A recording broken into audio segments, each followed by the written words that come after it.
बटाट्याची भाजी लहान मुलांनाच काय तर इतर मोठ्या माणसांनाही खूप आवडते. पण त्याच्यासोबतच आपण गाजर किंवा बीटरूट अशा ज्या हेल्दी भाज्या असतात त्या द्यायला गेलं तर लहान मुलं शक्यतो खात नाहीत. तसंच चपातीही खायला बघत नाहीत. तर आजची आपली जी रेसिपी आहे ही या 4 पदार्थापासून बनणार आहे, ज्याच्यामध्ये चपाती, बटाटा, बीटरूट आणि गाजर असणार आहे. तर तुमच्याकडे कधी शिळी चपाती जरी राहिली ना तरी पण ही रेसिपी तुम्ही बनवू शकता आणि अगदी मुलांची बर्थडे पार्टी असेल किंवा छोटीशी पार्टी घरात असेल तेव्हाही ही रेसिपी बनवू शकता. चला तर भरपूर भाज्या असणाऱ्या या रेसिपीला सुरुवात करूया. तर इथे गाजर, बटाटा आणि बीटरूट मी उकडून घेतलेलं आहे आणि हे जे गाजर आहे ते उकडून नाही घेतलं तरीही चालू शकतं, पण मी इथे सर्व भाज्या उकडून अशा घेतलेल्या आहेत. इथे बटाटा मी 3 बटाटे घेतले आणि मग ते आपल्याला बारीक करायचे आहेत. इथे किसणीवर मी बारीक करत आहेत. अगदी स्मॅश करूनही घेऊ शकतो, पण किसणीवर बारीक केले ना तर ते एकसारखे बारीक होतात.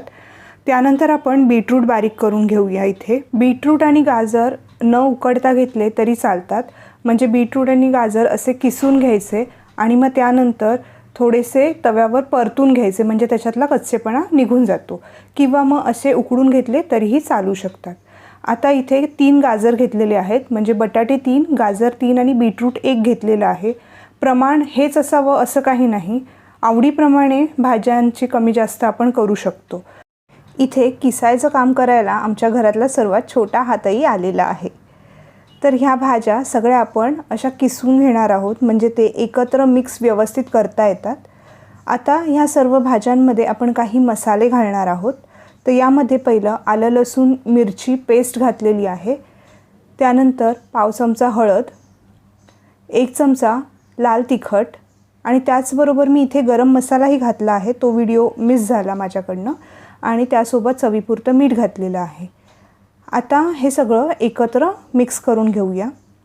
तर परत छोटे हात आलेले आहेत हे सगळं मिश्रण मिक्स करण्यासाठी. अशा छोट्या छोट्या गोष्टी त्यांना करायला दिल्या ना लहान मुलांना, त्यांनाही जरा बरं वाटतं.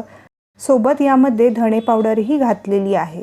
आता इथे माझ्याकडे काही चपात्या होत्या, ज्या की सकाळच्या चपात्या होत्या आणि आता रात्री खाणार नाही आहोत, त्यासाठी ह्या चपात्या घेतलेल्या आहेत. याच्यातल्या अर्ध्या चपात्या मी मिक्सरमध्ये बारीक करून घेत आहे. तर मिक्सरमध्ये अगदी बारीक करून घ्यायचं, जसं आपण ब्रेड क्रम्स कसं करतो अगदी तसेच हे ते चपातीचे क्रम्स करून घ्यायचे आहेत. आणि ही अर्ध्या चपात्या आपल्याला नंतर लागणार आहेत. तर काही मी चपात्या इथे घेतल्या आणि काही तशाच ठेवलेल्या आहेत. आपण त्यानंतर याच रेसिपीमध्ये वापरणार आहोत. जेव्हा आपल्याकडे अधिकच्या चपात्या किंवा अधिकच्या भाकऱ्या असतील तेव्हा असे बारीक करून घ्यायचे आणि अशा रेसिपीमध्ये वापरायचे. आता हे जे बारीक झालेले आपले चपातीचे क्रम्स आहेत हे आपण या सर्व मिश्रणामध्ये, या भाज्यांमध्ये टाकून घेऊया आणि मग त्यानंतर हे व्यवस्थित असं मळून घ्यायचं आहे. म्हणजे हे सगळं मिश्रण एकसारखं व्हायला पाहिजे, एका कन्सिस्टन्सीचं व्हायला पाहिजे, अशा प्रकारे आपल्याला याला मळून घ्यायचं आहे चांगलं. आता ही रेसिपी करताना जर आपल्याकडे चपाती किंवा भाकरी नसेल, म्हणजे कधीकधी असं होतं की ह्या भाज्या असतात पण चपाती आणि भाकरी एक्स्ट्राची अवेलेबल नसते, तर त्यावेळेला मी याच्यामध्ये बेसन पीठ टाकते आणि कन्सिस्टन्सी ॲडजस्ट करते. कधीकधी बेसन पीठ आणि कॉर्नफ्लॉवर किंवा थोडासा रवा असा एकत्र टाकून मग त्याची कन्सिस्टन्सी ॲडजस्ट करते. आता हे मळून घेतलेलं आहे सर्व, ह्याचे बारीक बारीक मुठीच्या आकाराचे गोळे करून घ्यायचे आहेत. हे बघा असे सर्व एकदमच करून सगळे घेते, म्हणजे हे नंतर पुढची प्रोसेस करायला अगदी सोपे असं जातं. इथे ब्रेड क्रम्सही आपण वापरू शकतो कन्सिस्टन्सी ॲडजस्ट करण्यासाठी. तर आता इथे सगळे गोळे मी उबडधोबड असे मुठीच्या आकाराचे करून घेतलेले आहेत. आता त्यानंतर काय करायचं आहे, हात धुवून तो हात जरासा ओलसर करायचा आहे, हे बघा असा, आणि मग त्यानंतर ह्याचे गोल गोळे करायचे आणि त्याला थापून घ्यायचं आहे अशा प्रकारे.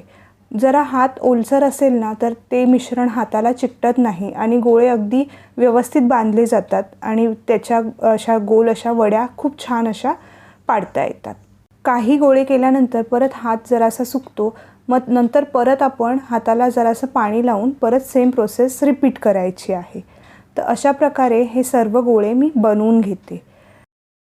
इथे बघा 3 बटाटे, 3 गाजर आणि 1 बीटरूटनी इथे किती सारे आपले गोळे बनवून झालेले आहेत. तर आता जे उरलेले चपात्या होत्या त्या मी बारीक करून घेतल्या आहेत इथे परत, आणि मग त्यामध्ये आपण मिश्रणाला लागेल इतकं चवीपुरतं मीठ, त्याचबरोबर अगदी थोडंसं लाल तिखट आणि किंचितशी हळद घातलेली आहे. आता हे मिक्सरला परत एकदा फिरवून घेऊया, म्हणजे मग ते मसाले सर्वत्र एकत्र लागतील. आता हे एका भांड्यात काढून घेऊया. आता इथे जे हे मिश्र भाज्यांचे वडे बनवलेले आहेत हे आपण या मिश्रणामध्ये घोळवून घेऊयात. म्हणजे ह्याला आपण जसं ब्रेड क्रम्स लावतो ना, अगदी तसेच आपण इथे चपातीचे क्रम्स लावत आहोत. जरा एक हेल्दी ऑप्शन आपल्याला भेटतो इथे. ब्रेड क्रम्स लावण्यापेक्षा, मैद्याचं असं काही लावण्यापेक्षा आपण चपातीचे किंवा भाकरीचे असे क्रम्स बनवून याला लावू शकतो.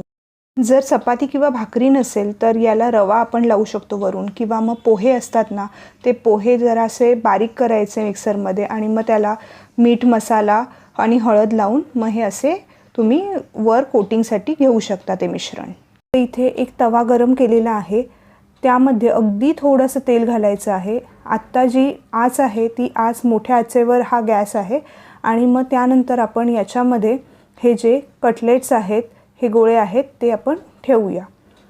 त्यानंतर परत आपल्याला तेल घालायचं आहे. पहिल्यांदा अगदी थोडं तेल घालायचं आणि मग त्यानंतर इथे बऱ्यापैकी सगळ्या कटलेट्सला लागेल असं तेल घालायचं आहे.